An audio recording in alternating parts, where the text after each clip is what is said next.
Ayun na nga, mai-share ko lang. Alam niyo, sa 15 taon ko dito sa ibang bansa para magtrabaho, sobrang dami ko na ding pinagdaanan.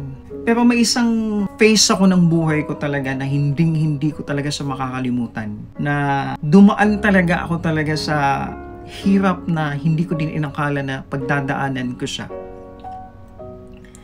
Kasi dumaan ako sa point na talagang sobrang walang-wala talaga ako. Na ang meron na lang talaga sa akin is coins na lang talaga, believe me or not. Dumating ako sa point na nagbibilang ako talaga ng coins na lang para lang may maibili ako ng pagkain. Hindi alam ng pamilya ko yan. That was way back pagkakatanda ko, that was 2014. Kasi ito nga kasi tayong kasi likas talaga kasi sa akin yung napaka-generous ko. To the point na ako na yung nawawalan. Which is alam ko naman na mali din yun. Kasi nga nasanay ako na binibigyan ko talaga yung pamilya ko, na nanay ko, as much as possible, kung meron talaga akong naibibigay, binibigay ko. Pero dumating talaga siya sa point na na sobra talaga akong nawalan. Nakalahati pa lang ng buwan, walang-wala na talaga ako. Ang ginagawa ko talaga, naghalongkat ako sa mga gamit ko. Naghahanap ako ng mga coins kasi para lang may maibili ako ng para lang may maibili akong pagkain. Ang gusto ko lang naman talagang bilhin nun is yung pizza na 10 dirham lang siya actually. Pero yung 10 dirham na yun, hindi ko pa siya mabuo-buo. Hanggang sa pupunta ako dun sa kitchen, naghahanap ng mga 25 pills, 50 pills.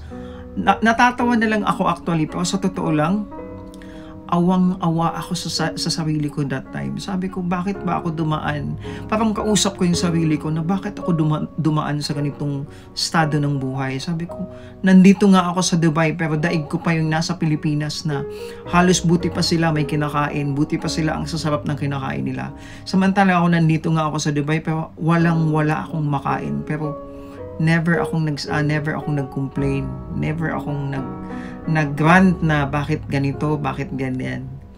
Sabi ko siguro phase lang to ng buhay ko.